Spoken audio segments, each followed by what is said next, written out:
Hi, my name is Patrick, and this is Prep Mindful, your daily video practice and mindful test prep. Coming at you today with an SAT math question. Woohoo! This was question 16 from section 3, the no calculator section, on the SAT that was administered in April of 2017. Right there, you can pause the video, pause it, take a crack at the question yourself, and then unpause the video and watch the explanation.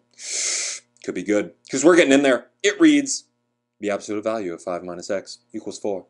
The value of one solution to the equation above is 1. What is the value of the other solution? Oh man, they took the easy one, because 5 minus 1 would just be 4. Okay, well if the absolute value of 5 minus x is 4, that means that the distance from 0 of 5 minus x is 4 units.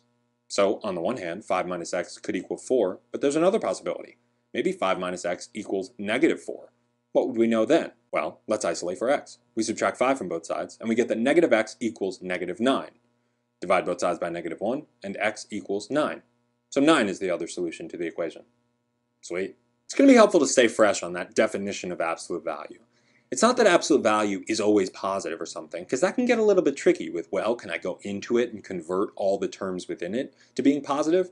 No, not exactly. What this means is that 5 minus x has an absolute value of 4, which means that it is 4 units from 0. Well, there are two different numbers that are 4 units from 0, 4 and negative 4. So we just need to solve for the other one. If you enjoyed this video and found it helpful, why not subscribe to our channel? And if you have any questions about this or any other problem, feel free to hit me up in the comments below, or you can email me at prepmindful@gmail.com. In the meantime, my name is Patrick, and this has been Prep Mindful.